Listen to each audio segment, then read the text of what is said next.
안녕하세요. 김유갑의 경제부동산입니다. 구독과 좋아요 부탁드립니다.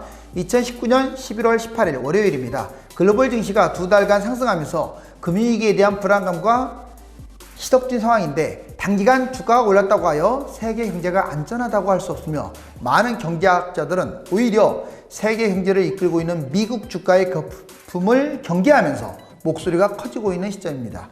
금융위기는 다양한 전조징후를 동반하고 있지만 사람들은 지독한 현실주의자이기 때문에 대부분이 막상 무언가 터지고 난 뒤 그때부터 부랴부랴 수습하려는 경향이 많습니다. 지금부터 하나씩 준비하여 자신이 부동산이나 주식에 지나치게 묶여있는 일이 없도록 자산관리를 해야 하겠습니다. 달러와 금과 은, 안전자산은 모두 약세이며 증시는 혼전입니다. 2020년 세계 금융위기 폭발, 시간 없다, 이대로 따라하면 갑부된다. 지금 경제 여건이 조금 좋아진다고 해서 전혀 달라질 건 하나도 없습니다. 아직은 계속 글로벌 경제 위기라는 암초가 되살리고 있습니다. 여기 보시면 지금 공황의 시커먼 연기, 보호무역주의, 지금 석유통에 석유가 쏟아지고 있고요. 지금 사람들이 너무나 크게 놀라고 있네요. 과연 이 소방관이 이 엄청난 글로벌 위기를 불을 꺼뜨릴 수 있을까요? 경제금융위기 시 나타나는 결과들 정말 참혹하고 끔찍합니다. 과거에 IMF 때나 아니면 미국발 금융위기 때하고는 비교조차도 안 될 거예요. 왜냐하면 지금은 글로벌 금융 상황이 워낙 좋지 않은 데다가 그때 당시에는 우리나라가 비빌 언덕들이 꽤 많았어요. 그런데 지금은 한번 휘청거리면 상당히 일어나기도 쉽지 않는 그러한 글로벌 환경입니다. 경제금융위기, 자 먼저 주식 대폭락 50% 이상 폭락할 거예요. 부동산도 대폭락 최소 40% 이상일 것 같고요. 특히 서울 많이 오른 강남 같은 경우는 50% 이상 폭락하겠죠. 자영업은 그냥 파탄이라고 보시면 됩니다. 지금도 실질적으로 뭐 60%, 70%가 1년을 못 넘기는 경우가 많다고 하잖아요. 명예퇴직 폭증, 말이 명예퇴직이지 실질적으로는 회사가 무너져가지고 퇴직금도 받지 못한 어떤 실업자 상태로 전락하게 됩니다. 의식주, 생활고 이거 가지고 고민해야 할 때고 노숙자들이 아마 기하급수적으로 늘어나겠죠. 연쇄도산이 생긴다는 것도 문제입니다. 멀쩡한 회사 또는 기업이 갑자기 부도가 납니다. 부동산 경매는 속출해서 널려있는 게 경매다 보니까 사람들이 거들떠보지도 않게 돼요. 빈익빈 부익부는 점점 심화됩니다. 즉 부자들은 현금이 많기 때문에 막 긁어 담을 것이고요. 가난한 사람들은 일단 먹는 것 자체가 힘들기 때문에 서민이나 중산층은 크게 몰락할 가능성이 높습니다. 여러분들 지금도 늦지 않았습니다. 어차피 믿지야 본전인 게 금융위기에 대한 대응이에요. 맞잖아요? 평상시 과도기, 금융위기, 코스피와 환율 지수를 한번 볼까요? 평상시에는 코스피 약 2300 이상, 즉 환율은 1100 이하, 일반적인 투자, 즉 뭔 말이냐? 코스피가 최고가가 지금 2500에서 600 선이잖아요. 그렇다면 환율도 한 1050 정도 되잖아요. 그렇기 때문에 이 정도 이상은 돼야 이제 적어도 1년 이상 금융위기 불안감이 사라진다 이런 말이에요. 그것도 영원히 한 게 아니에요. 갑자기 추락하기 때문에. 근데 아직은 이거 회복 못했잖아요. 둘 다. 자, 그 다음에 과도기. 한마디로 지금은 과도기 상황입니다. 코스피 1800 이상부터 2300까지를 말합니다. 환율 1280 이하부터 1100 사이를 말하니까 딱 그 상황이잖아요. 지금. 그래서 과도기입니다. 이때는 박수권의 달러, 금과 은 투자를 진행하는데 최근에는 안전자산, 즉 코스피 지수가 올라가면서 안전자산은 조금 시들시들해진 상황이죠. 금융위기, 이제 이게 중요합니다. 코스피 꼭 굳이 어떤 선을 말할 수는 없지만 1799 이하면 사실상 금융위기로 봐도 돼요. 1단계. 그리고 환율은 1300 이상이 넘으면 금융위기 단계로 보시면 됩니다. 이때는 하락장 ETF 코덱스 200 인버스나 상승장 레버리지, 부동산 순서대로 하락 상승 시에 3단계 투자를 하시면 되겠습니다. 글로벌 경제 종합 위기 상황, 이제 하루하루 뉴스들이 자꾸 늘어나고 있습니다. 경제 위기 상황에 대해서. 전 세계 부채가 늪에 빠졌다. 전 세계가 부채의 늪에 빠진 거예요. 미국, 유럽 등 선진국 정부 부채 2008년 76%, 11년이 지난 현재는 98%를 폭증을 했어요. 선진국도 이렇게 부채가 많습니다. 기업 부채 2008년에 45조 달러, 2018년에 71조 달러로 무려 56%나 폭증을 했어요. 특히 기업 부채는 상당히 부실 가능성이 높죠. 일본도 기업 부채로 사실상 망했잖아요. 자, 특히 인구가 많은 대국, 중국과 인도 등 신흥시장 가계부채가 GDP 대비 56에서 96으로 폭증했어요. 대충 봐도 너무 많이 올라갔다는 걸 느끼죠. 여러분들 인도 절대로 안정적인 나라가 아니에요. 내면적으로 봐서는 중국보다 더 위험한 나라가 인도입니다. 그런데 크게 부각이 되지 않은 것은 인도 같은 경우는 그렇게 문어발처럼 많이 걸어놓은 게 별로 없어서 상대적으로 금융위기 가능성은 중국보다 낮다고 볼 수 있어요. 미국의 정부 부채 GDP 대비 무려 105% 상황. 미국이 지금 서프라이 무기지론 때 그 부채 있죠. 그 수준보다 거의 육박한 거예요. 미국 주가는 지금 신고가지만 주요 경제지표 둔화, 세계 주요 경제지표는 정말 좋지 않고 미국도 별로 좋지 않아요. 그렇게 다른 나라에 비해서 좋은 편이죠. 미국 세계 경제의 무려 25%나 차지하는데 지금 주가 상승이 하락 반전하면요 그냥 글로벌 경제 위기가 도래할 위험성이 있다. 왜? 미국 외에는 좋은 나라가 없기 때문에 그래요. 미국만 아니라 유럽의 상당한 나라들, 독일이라든가 영국, 프랑스 이런 나라들 지금 주가 거품이 심합니다. 현재 미국 경제 상황에 비하여 미국 주가가 20% 이상이나 앞서고 있다는 통계치가 자주 나오고 있어요. 즉 거품이 심하다. 맥킨지는 자 이상 배상 비율 약 1.5% 이하인 기업이 25% 나라는 위험하다. 그러면 20%가 어디냐? 인도하고 바로 중국 비슷합니다. 43%로 부채 상환 능력이 크게 떨어지는 게 인도예요. 주식과 ETF 투자는 자 이건 꼭 중요합니다. 그렇다면 이제 주식하고 ETF 투자는 언제 하느냐? 반드시 금융위기가 터진 다음에 아마 이럴 가능성이 커요. 자 이때 한국 또는 중국, 베트남, 홍콩, 대만, 일본 중에 하나일 텐데 특히 이제 우리나라와 아시아권 국가 가능성이 상당히 높아요. 그래서 이런 나라들에 여러분들이 투자를 하면 됩니다. 한국국민연기금 700조 정말 어마무시하죠. 국내 주식 16.4, 해외 21.5. 우리가 연기금 하면 국내 주식을 방어한다고 하는 게 착각인 거예요. 해외 주식을 더 샀습니다. 지금까지는 우리나라 증시보다 해외 주식이 더 올랐기 때문에 성공을 거뒀는데 앞으로는 연기금이 이런 식으로 나가다면요 우리의 소중한 국민연금을 다 소진하고 말 거예요. 이제 해외 비중 높은 수준이기 때문에 낮춰야 합니다. 자, CDO, CLO 좀 어려운 말들인데 2008년 미국발 금융위기를 일으켰다. 뭐 이거 하나만으로 일어난 것은 아니지만 상당한 영향을 줬던 CDO 즉 부채담보부 증권이라고 있어요. 이 바톤을 누가 이어받았느냐? CLO, 대출채권담보부 증권. 상대적으로 CLO 같은 경우는 조금 부실 채권들이 많거든요. 자, 그대로 이어가고 있습니다. 즉 2008년에는 이게 일으켰다면 이제 2019년에는 CLO가 일으킬 가능성이 커요. 2007년 미국 연준은 미국발 금융위기 직전에 5% 이상 금리를 4%로 낮췄는데 2019년 현재 다시 2%, 1%로 낮췄네요. 즉 이렇게 계속 올리다가 낮춘 상황에서 금융위기가 터졌어요. 이번에도 계속 올리다가 지금 낮추고 있잖아요. 지금 상당히 불안한 상황인 거예요. 그냥 괜히 낮추는 게 아닙니다. 그만큼 심각한 거예요. 그렇다고 금리가 따라갈 수가 없어요. 금리를 갑자기 확 내릴 수는 없거든요. 이 흐름과 유사하다. 금융위기와. 자, 금리 인하 후 금융위기는 불안감을 가져오겠죠. 지금 근데 우리나라 사람들은 금리 인하가 되니까 막 부동산 투자만 지금 눈이 뒤집혔죠. 자, 2007년 미국 주택가격 하락으로 주택담보대출 상환하지 못한 사람들이 증가하면서 수많은 주택담보대출 채권이 자 부도가 났습니다. 이를 기초로 만들어진 MBS와 CDO 아까 말씀드렸죠. 부채담보증권 그 다음 이것들 투자상품 연쇄적 부도가 나기 시작해서 대형 은행인 리먼 브라더스도 파산이 되고요. 또 여기하고 관련된 서유럽 CDO도 역시 파산돼가지고 정부의 지원을 받게 돼요. 자국 정부에.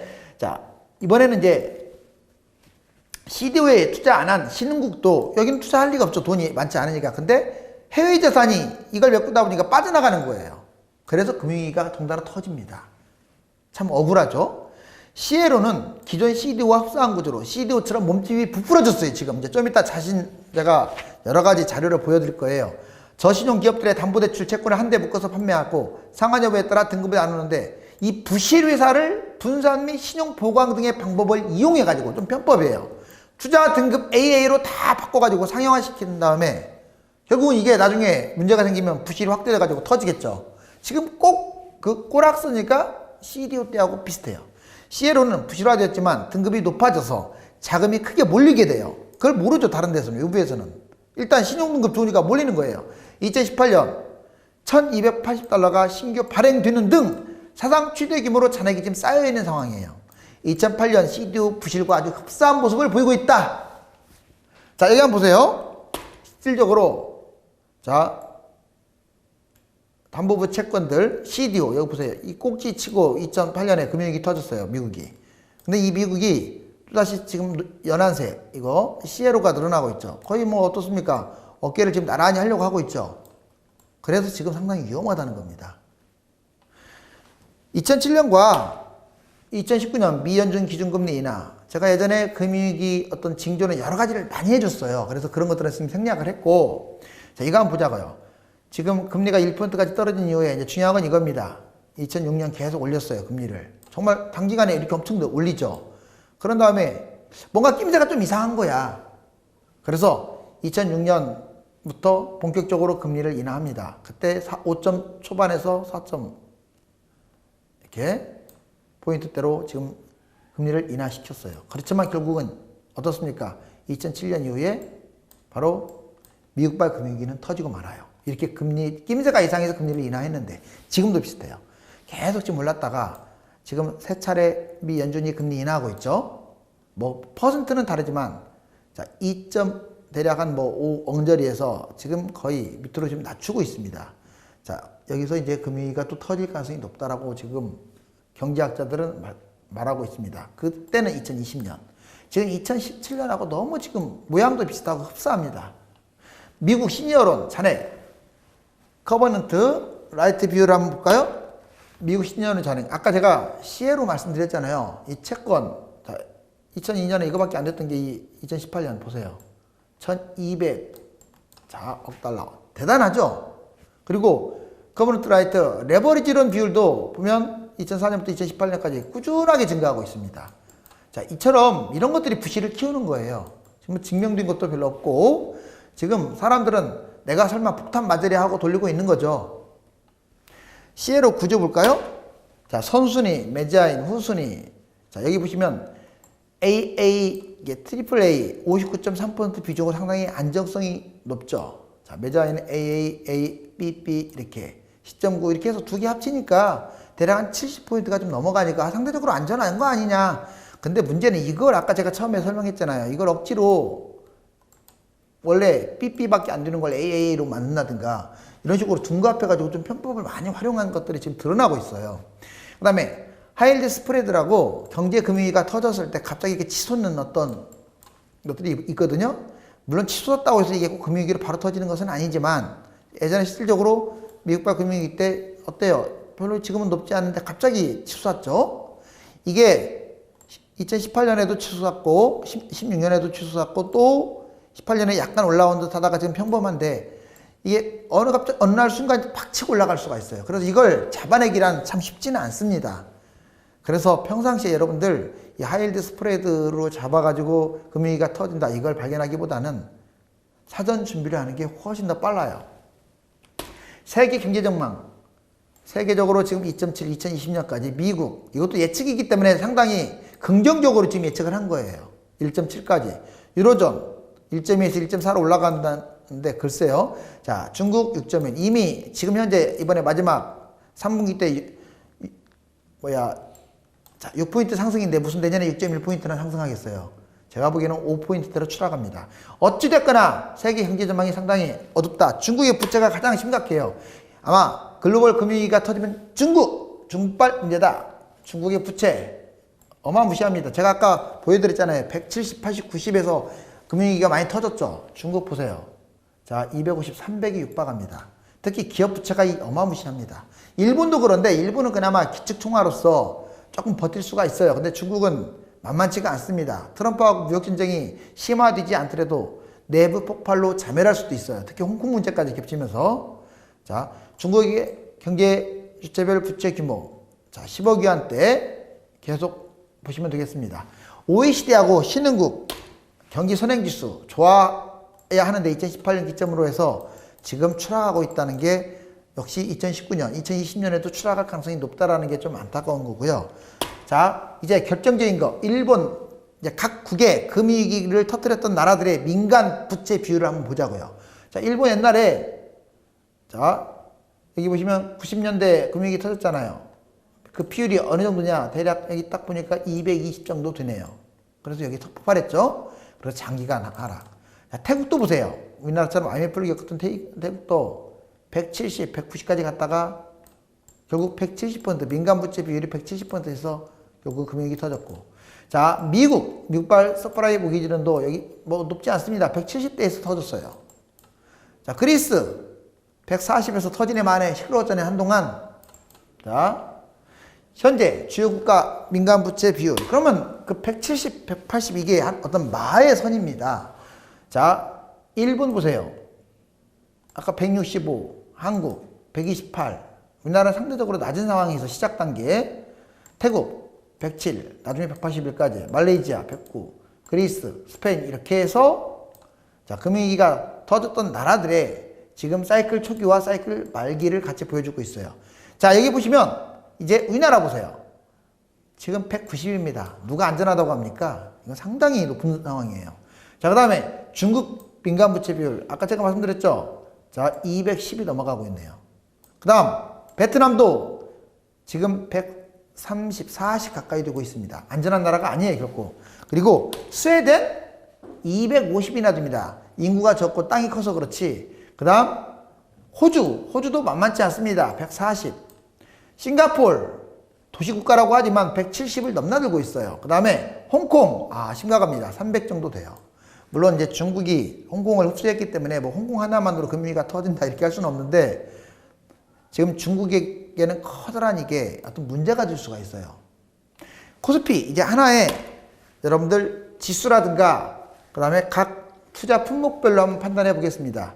지금 코스피 지수 여기 1900 저희 1800대까지 무너졌다 계속 지금 오르락 내려가면서 지금 올라가고 있는데 오늘 2154. 자, 그러면 상당히 안정권에 접어들지 않았느냐? 물론 1900대보다는 훨씬 안전하죠. 그렇지만 이 큰 흐름을 보세요. 자, 아마 제가 보기에는 2200 언저리 175 여기 써 있잖아요. 쭉 연길 지으면 이 언저리가 아마 기술적 반등에서 큰 장애물이 될 것이고, 그리고 우리나라 것만 같이 연동할 수 없어요. 미국, 중국, 그 다음에 유럽 이런 나라들과 같이 연동하는데 만약에 이게 2300 이상으로 회복한다면 당분간은 금융위기, 그것도 1년 정도 조금 안심해도 된다. 그런데 이 상태로는 안심 못합니다. 언제 또 추락할지 모르거든요. 그래서 지금은 과도기 상황이다. 상해종합지수도 보시면 꼭지 찍고 우리나라나 뭐 상해나 큰 차이 안 나요. 다만 중국이 좀 더 부실하다 보니까 여기 푹 떨어진 다음에 지금 밀거리고 있죠. 우리나라보다 회복률은 좀 낮아요, 상대적으로. 자, 미국 보세요. 자, 이번에 미국의 달러. 자, 여러분들 달러에 아마 물린 분들 많을 거예요. 달러, 금, 은. 왜? 안전자산이라고 해서 한때 이제 유행했었는데 생각보다 빨리 지금 회복하는 바람에. 근데 이게 지금 진행 과정이에요. 뭐 지금 몇 달 가지고 지금 뭐 금, 은을 평가하고 달러를 평가한다 이건 아닙니다. 이게 1에서 3년까지예요. 보통 기준이. 자, 여기 보시면 튜브 자 1275원까지 갔던 게 얼마 전에는 1200 좀 넘게 찍었었잖아요. 근데 그게 벌써 1164 대략 한 뭐 전체 비율로는 크진 않아요. 1120에서 뭐 1164로 떨어졌다고 해서 뭐 60 떨어진 게 얼마 떨어진 것도 아니잖아요. 큰 틀에서는 그렇지만 이게 금액이 크다 보면 좀 부담이 느껴질 수가 있죠. 여기 보시면 여기 추락했죠. 여기 아마 여기가 지지선인데 여기가 붕괴되면 여기 선 있죠. 1140대가 또 어떤 지지선이 될 수 있어요. 하지만 단기 하락폭이 커가지고 지금 뭐 미국도 1차, 2차, 3차까지 합의를 해야 하는데 그게 아마 여기서 좀 놀다가 다시 또 기술적 반등을 하지 않을까 예측을 해봅니다. 자, 중국 위안화는 이렇습니다. 그 다음에 이번에는 금, 은을 알아볼까요? 원래 금하고 달러는 서로 반대로 가는데 자, 이게 안전자산으로 묶여가지고 지금 거의 흐름은 비슷해요. 최고가 금 같은 경우 68,000 우리나라. 근데 59,000 거의 6만까지 찍고 가다가 지금 현재 많이 추락한 상태예요. 54,000 약 6,000 정도가 추락을 했죠. 단기간에 많이 추락했네요. 그럼 계속 떨어질 것이냐? 솔직히 바닥이 어딘지는 기술적으로 잡기는 어려워요. 굳이 잡는다면 한 49,000, 한 5만 천 정도 됩니다. 근데 기술적 분석만으로 좀 해결해 줄 수는 없고, 얘가 계속 추락하기보다는 지금 너무 단기 하락폭이 커가지고 반등할 가능성이 좀 큽니다. 제가 드리고 싶은 말씀은 금, 은, 달러에 모든 걸 몰빵하지 말라는 거예요. 그리고 어느 정도 회복하면 조금, 이게 또 치솟고 올라갈 수도 있지만, 어느 정도 회복하면 손절매 하시기 바랍니다. 은도 마찬가지예요. 자, 최고가는 상당히 높아서 안정적입니다. 무려 코덱스 은선물 같은 경우 12,000선이고 바닥은 3,100인데 얼마 전에 약 4,300까지 치고 올라갔다가 지금 3,740까지 추락했죠. 얘는 바닥이 완전 바닥이 3,100이기 때문에 상대적으로 금에 비해서는 훨씬 더 안전하지만, 자, 아마 단기적으로 여기서 조정을 하다가 이제 반등할 가능성이 높습니다. 그래서 혹시 은에 물려있는 사람들, 나는 지겹다 하는 사람들 같은 경우도 반등, 대략 한 3,900에서 4,000 언저리 되면 그때 털어내도 늦지 않겠습니다. 갑부대는 8단계 ETF 부동산 투자법. 여기 보시면 제가 이거 정말 몇 번이고 요라고 제가 강조했습니다. 조금 업그레이드 해봤어요. 코스피 1800에서 2300은요, 여러분들 펀드를 투자하면 안 돼요. ETF라든가 주식하면 안 됩니다. 자, 다만 나는 경험을 쌓고 싶다. 자, 잘 들으세요. 10만원, 20만원, 30만원 적은 돈으로, 이게 박스권이잖아요. 1800에서 2300. 그러면 인버스, 뭐 레버리지, 이거 해봐도 돼요. 이때는 작은 금액으로 경험을 쌓으라고요. 그래야 금융위 때 내가 이거 하든지 말든지 할 거 아닙니까? 그죠? 한 번도 안 해본 사람이 어떻게 해요? 금융위기 터지면 해야죠. 안 하면 바본데. 그러려면 지금 30만원 이내로 한번 골고루 해보는 거예요. 인버스 곱하기 1, 인버스 곱하기 2, 그 다음에 코스피 그냥 200 또는 코스피 200 곱하기 2 이런 걸로. 자, 이제 만약에 코스피 지수가 1800 붕괴됐다, 1799다, 이건 거의 유력합니다. 금융위기. 물론 100%라고 이 시점에서 꼭 집을 수는 없고 그 시점에 또 가봐야 알지만 현재 상황에서는 맞아요. 자, 인버스 곱하기 1, 즉 하락하면 먹는 거 있어요. 주가가 하락하면. 그러면 1, 2배 먹겠죠. 자기가 투자한 금액에. 대략 한 이번에는 1600대가 무너졌다. 이건 뭐 볼 거 없이 완전한 이제 금융위기입니다. 이때도 완전하지만 이때는 더 확실하겠죠. 이제는 2 곱하기로 들어가면 돼요. 코스피 200은 선물이 있어요. 참고적으로. 또 어떤 신상품이 나올 수도 있습니다. 대략 곱하기 2짜리니까 1500까지 이제 확대가 될 거예요. 여기서 먹으면 여기서 또 먹고. 그런데 재밌는 것은 코스피 우리나라 그 수출 비율이 무려 68%라고 했잖아요. 다른 나라보다 두세 배 높다고 했잖아요. 그러다 보니까 금융위기 터지면 우리나라가 제일 먼저 떨어지는 거예요. 그래가지고 자, 1100, 1000. 이건 하나의 기준점이고 800까지 떨어질지 1200까지 떨어질지는 여기서는 장담 못합니다. 그런데 우리나라에서 터지면 800까지 떨어질 가능성이 크고요. 중국에서 떨어진다면 1000을 기준으로 플러스 마이너스가 될 가능성이 커요. 자, 대략 5, 6배. 즉 우리나라가 재빨리 던져버리고 아시아에서 좀 덜 떨어진 놈을 갈아타라고요. 2 곱하기로. 자, 그 다음에 이제 1000까지 왔으면 이제 상승할 일밖에 안 남았잖아요. 그러면 코스피로 이제 1100, 1200 이 선에까지 코스피가 왔다. 1000 찍고. 그럼 이거 상승 구면 맞네요. 그래서 이번에는 코스피 200 1 곱하기로 이렇게 들어가시면 되겠습니다. 여기서 6배나 먹었기 때문에 이제 조금만 먹어도 12배가 되는 거예요. 자, 여기서는 자기 돈 투자에 6배를 먹어야 6배가 되지만 여기서는 자기 돈 투자 6배를 이미 먹었으니까 2배만 먹어도 12배가 되는 거예요. 돈이 돈을 버는 거예요. 이해 가시죠? 그러니까 이걸 인버스를 투자 안 하고 상승장만 투자하는 것은 별로 수익률이 낮은 겁니다. 자, 그 다음에 코스피 1200에서 1900.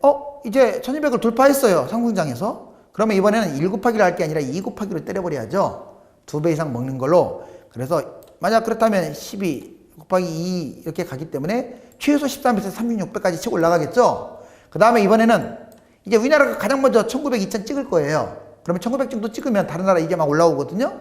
그때 제일 늦게 올라오고 있는 놈을 골라서 딱 아시아 2 곱하기로 들어가게 되면 아마 이 정도까지 먹을 수 있을 겁니다. 이건 아마 한두 달밖에 안 될 텐데 이 7, 8달 투자한 코스피하고 맞먹는 수익률을 거둘 수가 있어요. 그래서 워낙 중요합니다. 이제 언저리 1900, 2000 언저리까지 왔다. 이제 뭐 2500까지도 갈 수 있을 거예요. 그렇지만 정리하고요. 부동산은 늦게 회복한다고 했잖아요. 반토막 나서 빌빌거리는 이 부동산, 여러분들 똘똘한 놈 우선으로 해가지고 투자하면 이렇게까지 먹을 수가 있습니다. 이건 꿈이 아니라 실질적으로 여러분들 제대로 투자하게 되면 이 정도 얼마든지 수익률을 거둘 수 있다. 보시면 자, 레오나르도 디카프리오 보세요. 얼마나 멋있습니까? 잘생기고 상승 인생을 살 것이냐. 자, 정말 불쌍하네요. 자, 침팬지 여기 누워가지고 잠을 자는데 추락 인생을 사느냐. 부동산이 상승을 계속 이어가고 있지만 눈에 띌 정도로 거래가 동반이 되거나 가격 상승폭이 큰 것은 아니며 매도 호가만 말도 안 되는 가격으로 나와 있습니다. 정부가 손 놓고 있다는 것이 씁쓸할 따름이며 당분간 부동산이 강보합을 이어가겠지만 투자는 신중하고 매수자는 금매로 접근 바랍니다. 달러와 금과 은에 투자하여 손실을 본 분들은 저가가 박수건 고점의 상황에서 지지를 이루고 있으므로 지금은 보유하다가 반등하면 손절매하는 방향을 택하는 게 좋겠습니다. 다음 시간에 또 뵙겠습니다. 감사합니다.